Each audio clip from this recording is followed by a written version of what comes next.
Winning the Southwestern Amateur definitely had a big impact on my amateur career and then now my professional career. I think it was really kind of what jump-started my confidence in my game, knowing that I could win at a high level.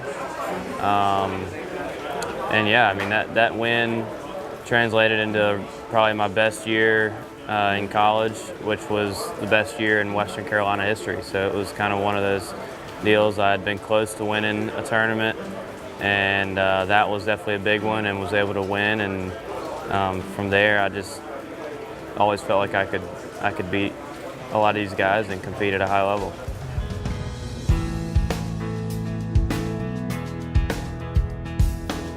My overall experience was awesome. It was the first time I'd ever been and played desert golf.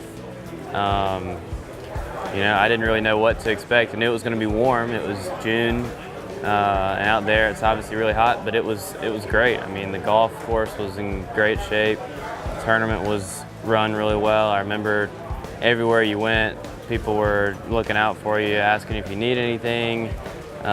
Pretty much treated you like a king everywhere you went. It was great.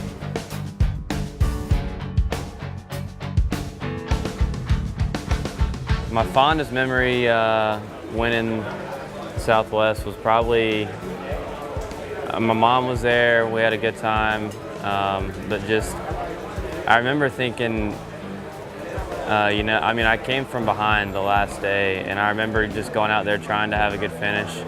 And it was just one of those days. I still think to this day it's probably the best putting round I've ever had in a tournament. And it was just, I played with Kevin Doherty, who I actually played with the Riviera this year.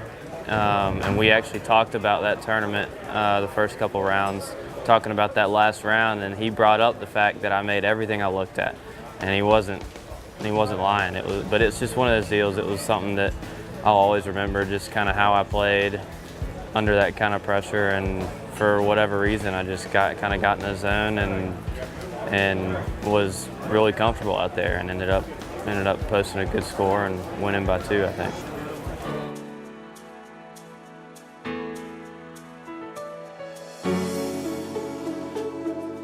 We stayed in host housing. Our family was great. I've kept in touch with them. I'd say just about every year. I know my mom keeps in touch with them quite a bit,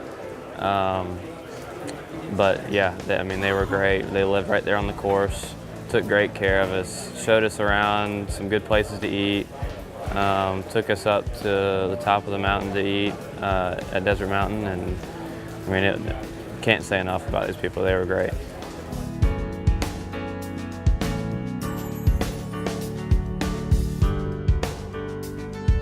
Oh, absolutely. I would absolutely recommend it. It's, it was one of my favorites that I'd ever played in. I think partially because coming from the East Coast, I'd never, you don't see golf courses like that. You don't play, and much less to play it in a tournament where you're playing against guys that are really competitive and good players, and have good amateur resumes and stuff like that.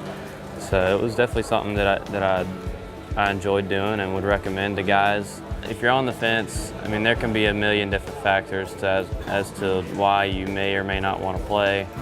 For me at the time, it was buying a plane ticket and getting out there, and it wasn't flying. For me, I always drove to tournaments, and that was just one that I couldn't drive to, and so buying a plane ticket financially was something that we were worried about. But I bit the bullet and just thinking, I don't know when I'll get to play out there in Arizona again, or if I will, or what. So just having that opportunity to play out there and test your game again on different golf courses, different players, different atmospheres. If you get that invite, take advantage of it. Like I said, it jump-started my career, and now I'm living my dream, playing on the PGA Tour, and hopefully keep it going.